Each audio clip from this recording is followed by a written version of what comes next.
G'day guys, welcome back to Trollspeilet. We are suffering some rain and, a hard weekend. So we thought we'd answer a question that arrived from one of you guys. I got this question, and actually it was something that we have thought about and asked ourselves for a long time, actually. Why is it that I get more tired when I stand still than when I walk? Or ride even.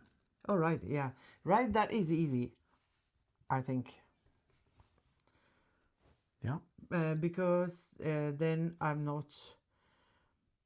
if I sit on my bum, I'm allowed to lift my knees a little and my heels. Yeah. Then I don't challenge my psoas muscles that much, so my lower back is not pulled forwards so that I get sway back in my lower back, and then I can stabilize more. Yeah. So I don't get tired. I often, when I am really tired by working or walking, sitting, I can go ride and I get better in my back. Yep. But that is only when I do the things that I said. Yeah. If you ride bad at the same time, it'll get worse. If I try to have long stirrups, for instance, try to push my heels down, and I know that I should have my heels down, but my muscles are not supple enough to do that. And the two other women who have asked me this question have the same syndrome, and it's quite common in at least adult women. Yeah. But the thing is that I have the same thing. When I stand for a long time, I get more pain. If I walk, it's okay for a longer time. And it's easy to think that it's because there is a variation in my movement, so I don't strain the same muscles all the time. Yeah. That is definitely one of the factors that are that's important. And there are... I haven't got the full capacity to stand correctly. Yeah. Stand with, and breathing out in my lower back, breathing into the steel container. Yeah. If I concentrate on that when I'm standing, I'm okay. Yeah. Until you can't anymore. Yeah, and also until I concentrate on something else. Yeah. So both of those. So those are two different factors. This is important to understand. That on one hand, it is the physical ability to stay in the same posture within a positive posture that doesn't challenge you in your weaknesses too much. And the other thing is the let's call it psychological or emotional state that will allow you to concentrate on the correct thing for a long enough time. Yeah. Those two are separate, or at least needs to be treated as separate for the understanding. And all of me and the two other women that I've been talking to have different challenges in their bodies. Yeah. They're stuck in different places in their spines. Absolutely. But I think that all of us have the ability to stand. Now, if we are able to stand correctly with a stable back, we don't get pain, but we get really tired. Yeah. Because our capacity is too low. Yeah. So there are different things that we need to do something about. It's like we have to train so our capacity becomes higher. Yeah. And then it's gradually is going to end up with us being able to do it without concentrating on it. Because when you are standing, are you in pain when you're standing for a long time? if the stars are misaligned, that can happen. Yeah. So, for instance, if I go to the western part of the country to do a clinic, sometimes I drive and it'll take me 7 hours in the car maybe. So I sit in the car for 7 hours, with my hips closed, and inactive in the butt and the hamstrings and all that. And also probably I don't eat well enough. We had a birthday yesterday, and we have so much cake. I can become dehydrated. But all right, so I do all these things, and then I go to give a clinic. Maybe I sleep. Normally, I sleep pretty bad the first night I'm away. So when I wake up in the morning, then all those stars are aligned against my ability to stand well. So if I teach and stand still for a bit, and that's like those things kind of compound. Yeah, so they do. If you and I'm thinking about how the physical all the physical stressors, like sitting too much or for a too long period of time in a more or less constant position in the car, the dehydration, the not sleeping well, sleeping on a bed that probably isn't made for me, all those things, they compound with, on the other hand, the emotional stressors of being away to give a clinic and feeling that I'm tired. Yeah, and then I feel like I want to stand still or sit. Oh, right. And those things compound and make everything worse. I was right when I had this feeling. This is complex. Absolutely. This is not just fix this thing and then you're fine. No.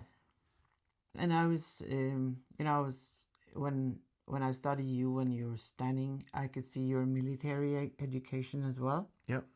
Because you're actually trained in being able to stand for a long time. Yep. And if I try to imitate that, I get less pain, but I get really tired. And that is because I'm not trained to stand like that for hours on end. Yeah, that's a capacity issue.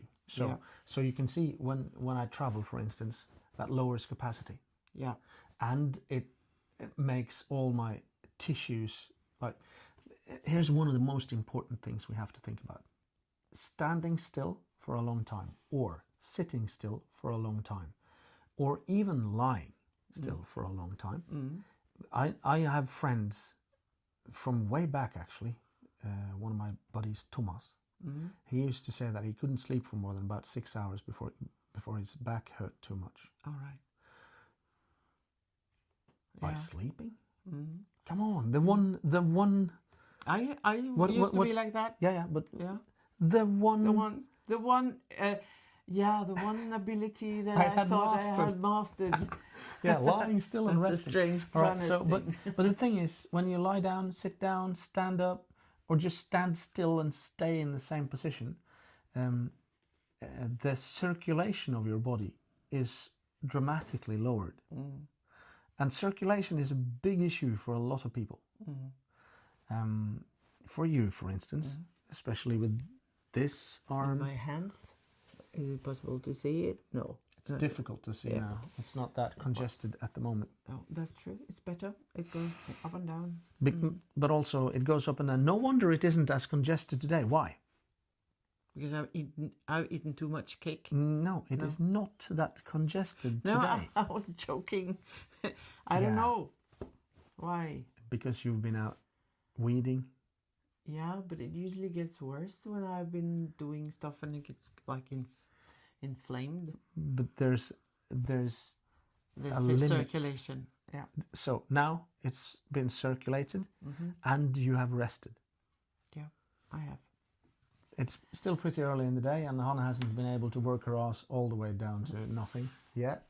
So we're it's pretty raining. good at the moment. Yeah. So the thing here is that we need to have some movement. And then there's a lot of resources out there that would tell you that any movement is better than no movement, and that is almost true. Like we mostly agree with the statement. Yeah, it depends on how, because if you There is a how. yeah, Yes. I usually say if you get up on the table and you jump down with stiff legs, that is not a good movement. Probably not, no. No.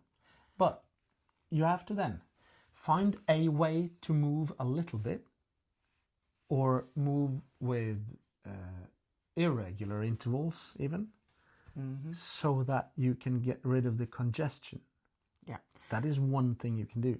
But two of these people, the other women, they are moving all the time. Yeah. They're never sitting still.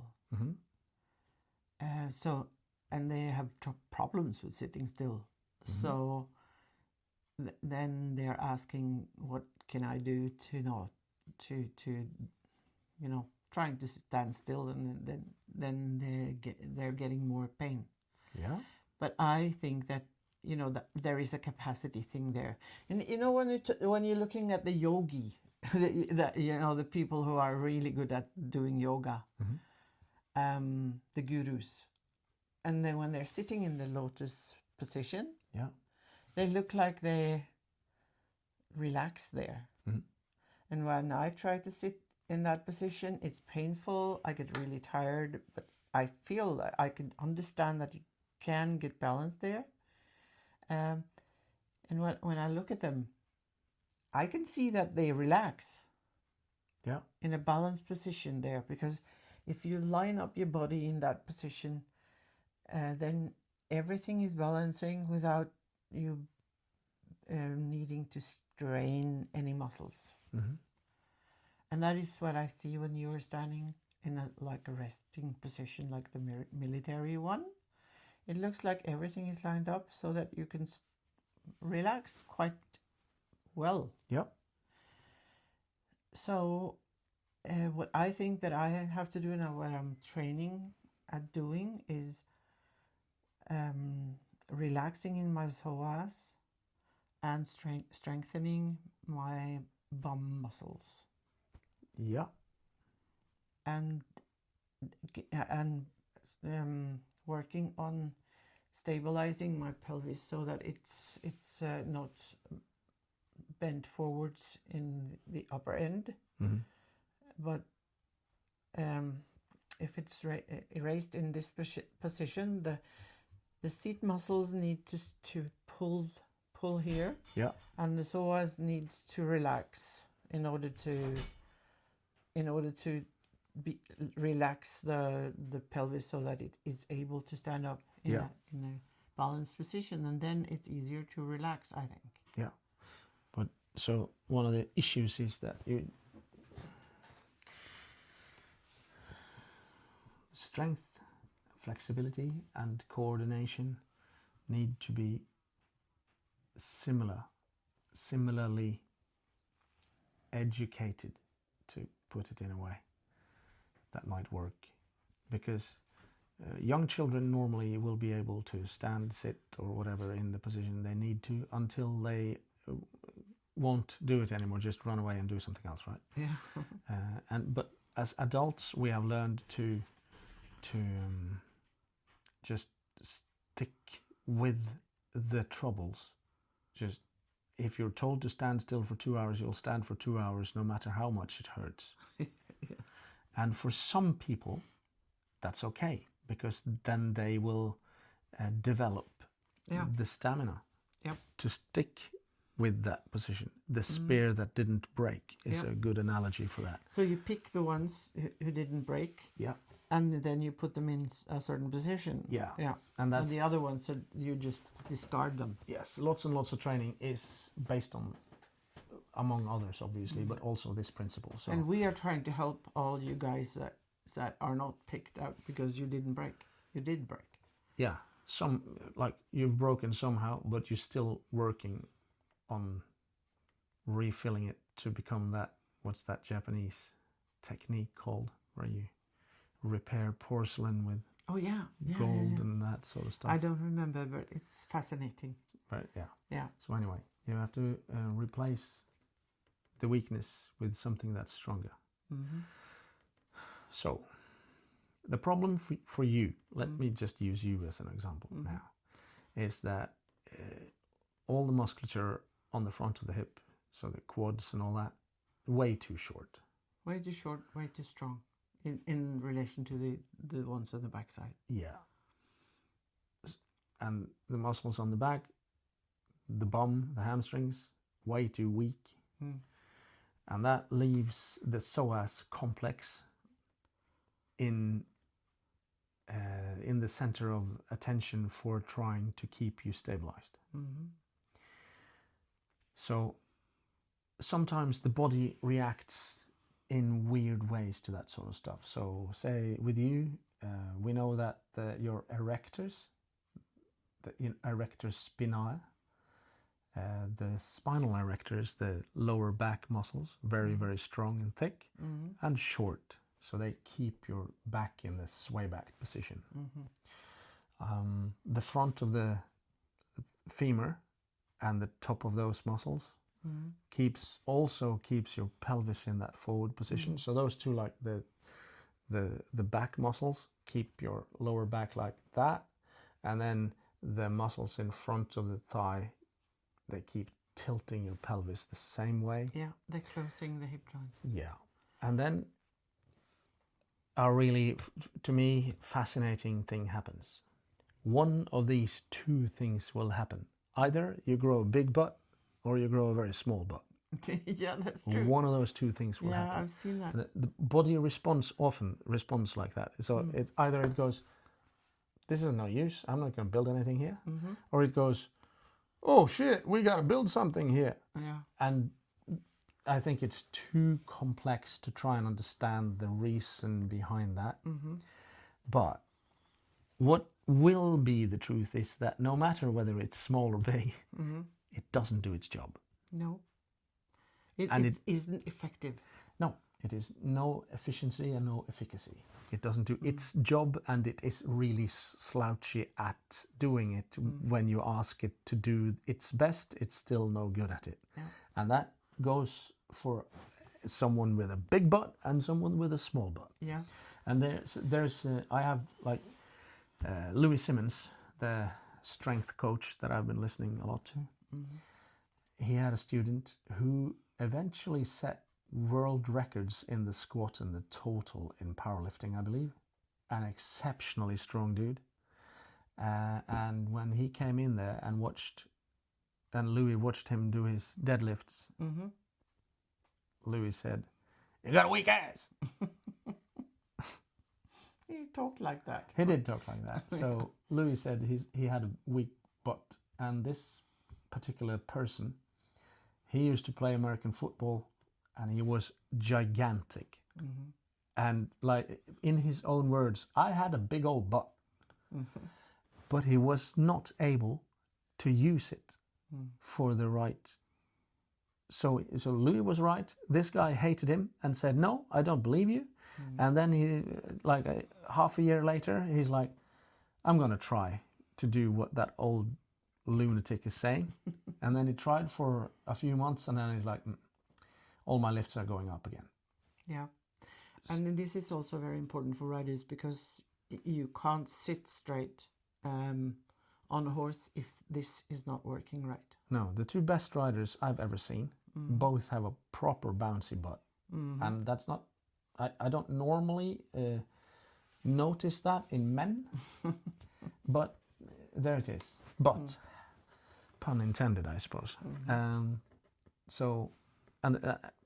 I don't think that is, what do you say? That they're...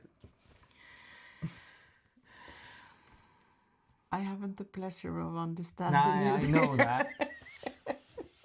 You never follow my trains of thought, so it's impossible for you to understand that. I don't think it's a coincidence. That's the word I was looking for.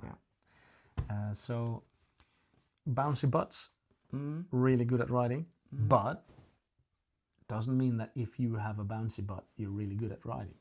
It means that you might be either good at riding, in which case, go out and ride, you don't need us. Or if you do have a bouncy butt, but you still struggle with whatever we're talking about now, for instance, then it means that your butt isn't doing its job, which again means that you're probably closed up by your psoas complex and the front side of your femurs and maybe even the lower back. And if you wonder what that psoas thing is, that is a muscle, and you can look it up.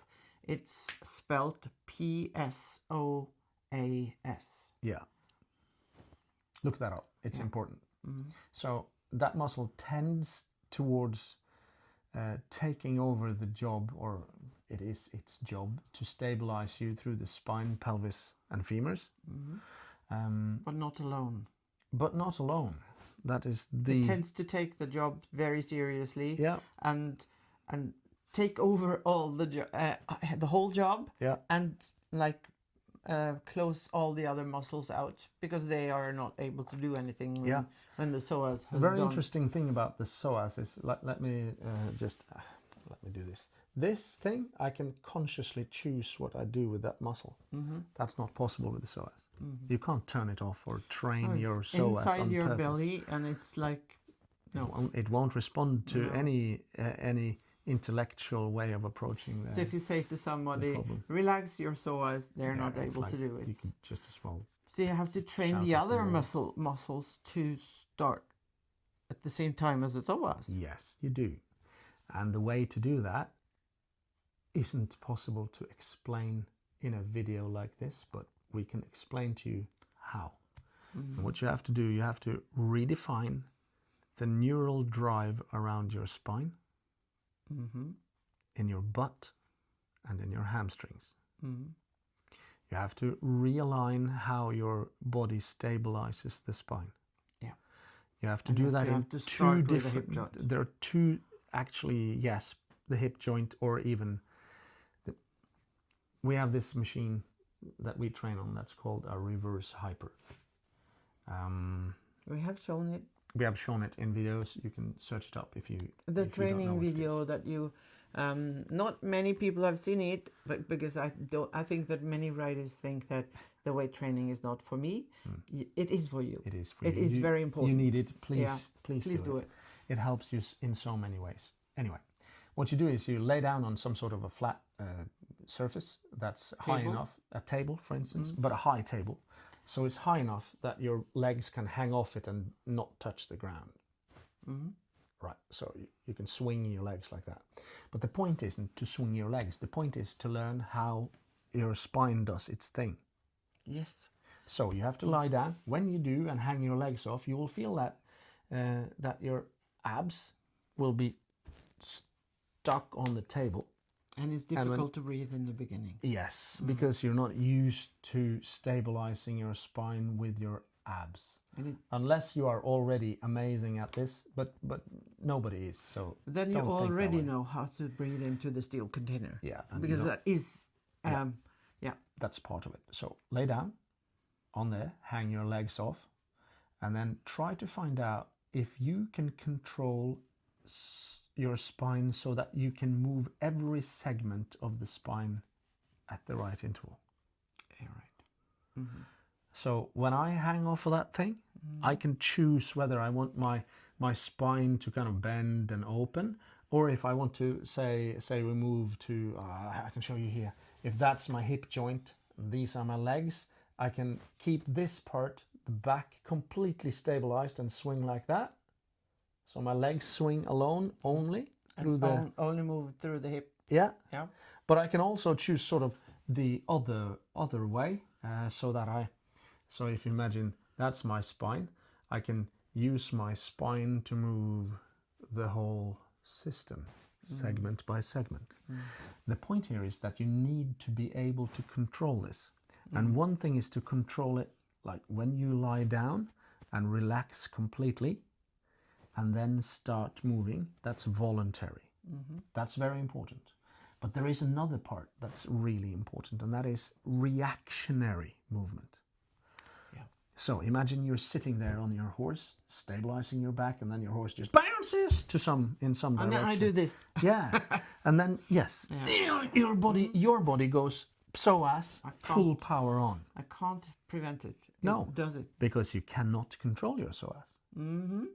So, But if you're strong enough in your abs, your butt, and your hamstrings, you could override the psoas Yeah. and do a completely different movement. And that can be voluntary, but you have to be strong enough for it to be able to override the others. Yeah. That's the problem. And that's the issue for most of you guys as well. The problem is to be able to access that. And I want you guys to know that we understand fully how difficult it is. The reason I understand that is that I am wading in it every time I teach this problem, to be able to override the it's a fear reaction. I would call it, from not from your heart or your brain. I know you're gut. I know you're tougher than me, but your psoas is a wuss.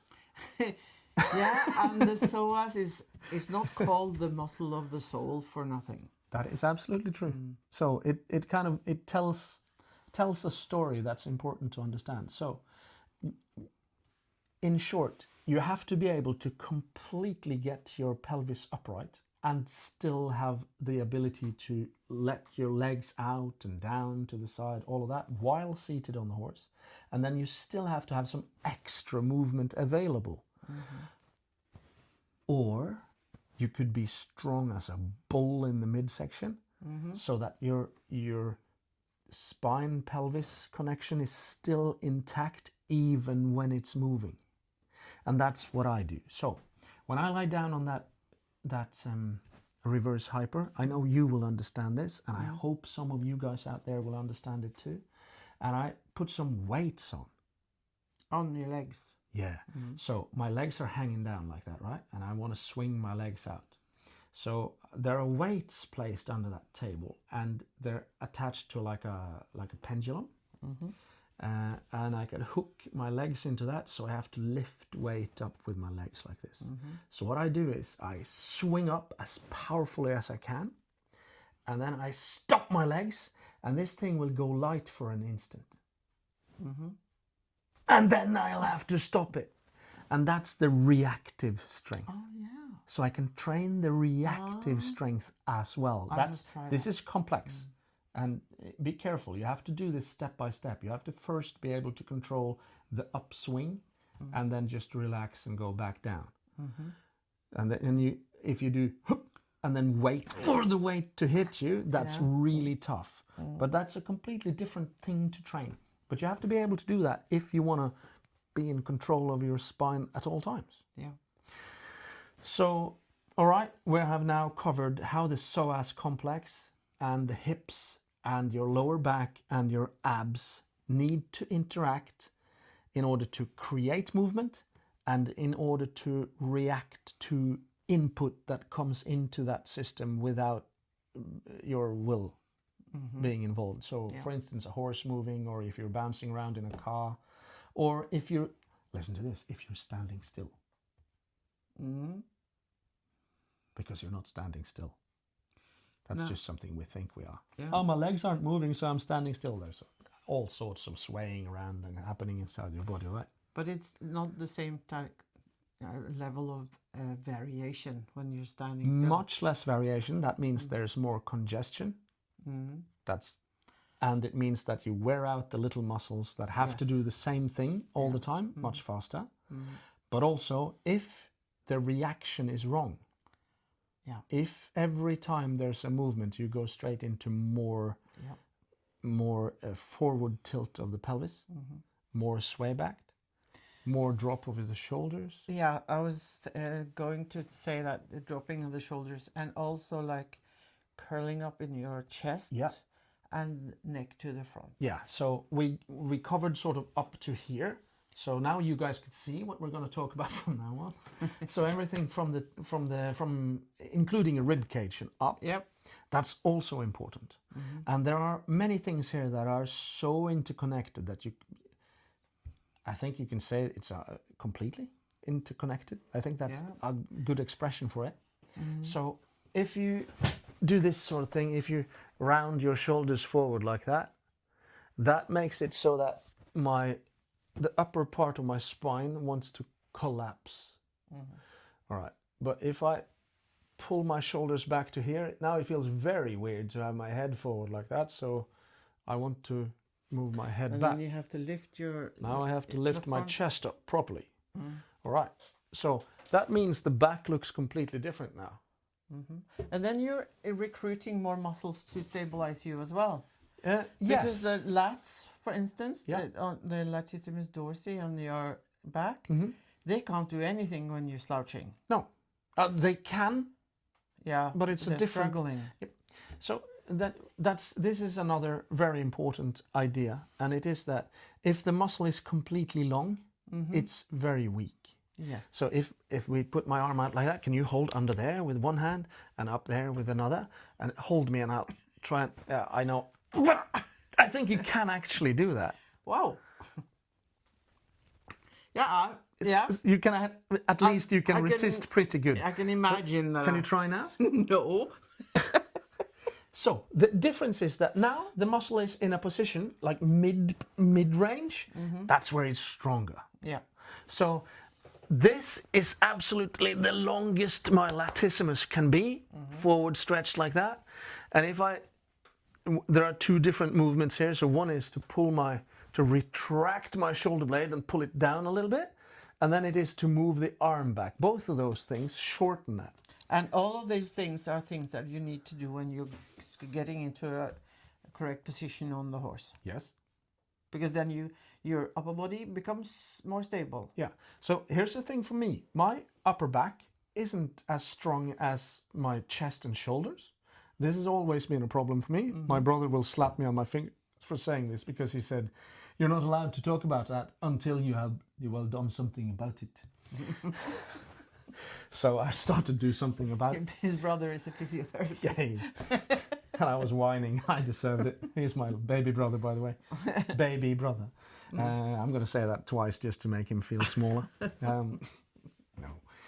So the point being, even if I'm stronger in the chest and shoulders than I am in my back, I am still strong enough in my back to keep my body in a good position. Yeah. It isn't a problem for me until we get to a very high level of like heavy weights or whatever it is, or I get very tired, then I'll start slouching more. So now I can sit up like this. But everybody used to talk about how my head was always hanging forward when I was riding. It's not doing that anymore. It doesn't, and that's because I trained to become like that. It isn't because I all of a sudden just started to keep my head up. I knew.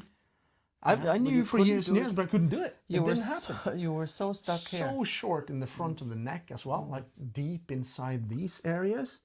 There are muscles in here that are so tight you won't believe it until you've tried. But anyway, so all of that makes the curve of your upper back looking that way go this way, and that will make your neck collapse too. So the lordosis of your spine, because there's three. Oh yeah, in The lower back, the lumbar yeah. back, and then it's the upper back, and then it's the neck. Yeah. So when the spine is too much like this, Yeah. it has of course a slight Yes. curvature, but not too much, not so much that you're sort of collapsing, like everything is pressed down like that. Then the muscles need to work a lot more to keep you upright. Yep.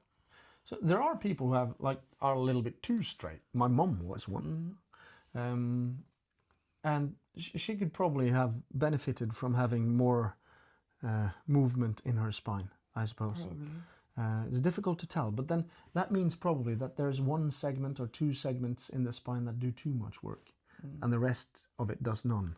And that's why we say that on the reverse hyper, you need to learn how to segment your spine. And they call it sacral drive. All right. Because it starts from the sacrum. And you can learn more about this, and we are going to learn more about this too, but I just found that the clinic on it is $300. All right. So I'll have to learn that from John Quint. All right. Yeah. Yeah, he's a magician. He's a good guy. Yeah. You must search that guy. J Quint NMT on Instagram, and you will find this dude. He's a big butch dude, and he talks very American, but I think he's really good. He has worked a lot with people who have had severe issues and still lifted severe amounts of weight. So, but I think the most important factor here is capacity. Yes. Training, we must train more, and also like untangling. Yeah, the difference is like I will try to sharpen this a little bit. Yep. So the difficult thing for you, seen with my eyes, is to be able to increase capacity without overriding the main frame demands. Yep.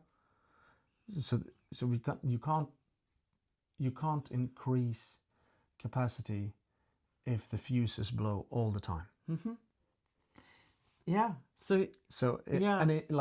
You're trying to train this thing and the main fuse goes all the time. That Yeah, means that you have you've already blown the little fuse, and now the mainframe controller is saying, no, you don't get any more. You've asked for more energy for so long. We're pretty sure you have melted your.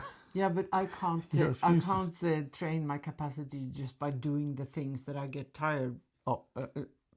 Precisely. Yeah, I need to have exercises that keep me underneath that level that makes the fuse blow. Yeah. And those exercises need to be specific so that they actually are working on those muscles that are too weak. Yeah. And are stretching or putting to rest a little those muscles that are too active, like the psoas. Yeah. Yeah. So. Or I have this exercise, when I'm lying on my back and lifting my legs up. Yeah. Straight legs. Oh yeah, you're lying on your. On my back. Yeah. This is the hip joint, and just lifting my legs up like this. If I do that with, you have to push your lower back down to the surface that you're lying on. Yeah. And engage. Then you're engaging your abs muscles. Yeah. And then you engage your bum muscles, and then it is easy to use your psoas then to do that work, because that is psoas who's doing this. It's not the abs muscles. The abs muscles are just stabilizing, and that exercise helps me because it teaches the psoas to wait until I have already stabilized with my bum and my abs muscles. Yeah. Because if I do it with just trying to use the psoas without stabilizing, I can't do it, because my nervous system is saying no, because then I will damage my lower back. It actually works quite well. I just need to do it more. Yeah. Just analyzing. I think that the hip flexors of the front of your femurs are doing a lot of that work. Yeah, it could be. Because if you're able to stabilize the spine, your abs would extend. No. The computer is working. Yeah. Your abs would make your spine do that. Yeah, or just straighten out and just, because when I lie down, my lower back is like this. Yes. If I lie on my back, and if I'm shortening my abs muscles, then I can press my lower back down into the surface, so that I feel that my lower back is straight. Yeah.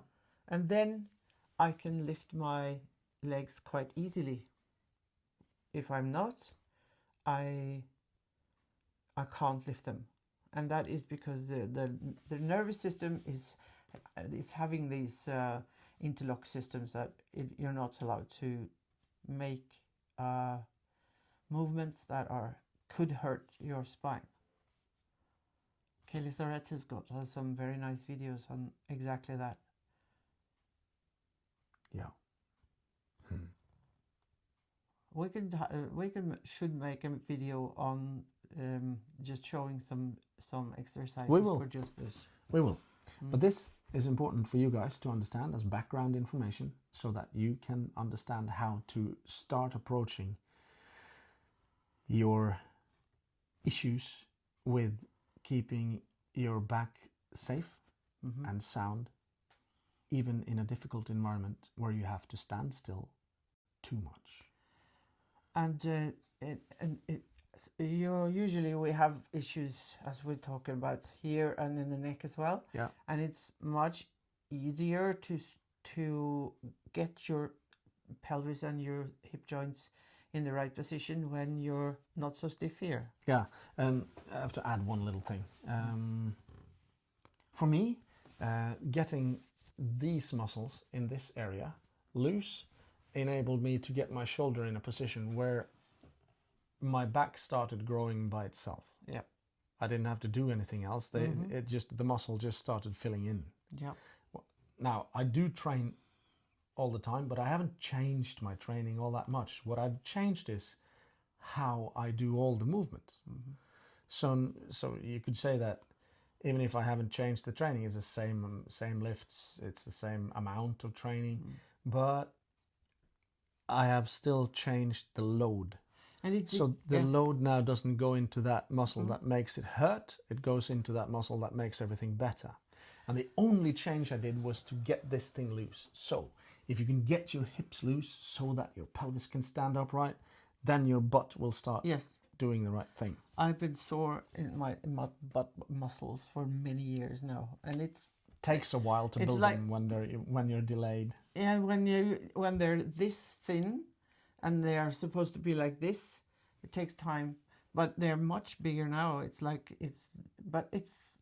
takes time. Yep. But the thing that you were saying there is the same thing that I've been doing with horses. Taking away the underneath muscles, training a horse or untangling or whatever, to get them to relax there. Then their back muscles are like boom. Yep. We've seen it on Valiant. We've seen it on Adonis. Yep. And Yandar, and then Mandarb as well. Yeah, and then you do the same things as you always done, but the muscles are sort of, they respond correctly. They're let free so that they can work. Yeah. So that's lots and lots of background information. Yeah. And how we think about how you have to release stuff before you make it work, how you have to move, but you have to make sure you move in a good way. We are aware of that. Some people are afraid that, but if you tell people that movement is difficult, they won't move. But you guys already know that movement is difficult, and if you move too much, it hurts too much, and if you move too little, it hurts too much then too. So what we're trying to do is to improve the quality of what you're doing, and watch this space, and you will find more about it. But and there are things already out there on our channel. Yeah. That you can go and have a look at. Go and understand the reverse hyper. Trollspeilet plus reverse hyper. If you search for that, you should find videos, maybe, on that. Yeah, I think so. There are several videos about you in the training room. Yeah. Those are important. Yeah, do your squats. You're not supposed to be able to lift as heavy as he does. None of the point. But lift something and understand what he says in those videos. That they're so important. Yeah, and also the untangling parts. Yeah. Sorry. So learn to use your body in the correct way. Like if you're here with us in watching this video, you don't know how to move your body correctly enough for what you want to do. So take that, straighten the chin, and just go, all right, so how do I learn some of these things? And then you can start with the videos we just talked about, and you can keep watching us because we will be relentless. Yeah. You right? Yep. Thank you guys for watching. We'll catch you later. So I'll turn off this. Bye.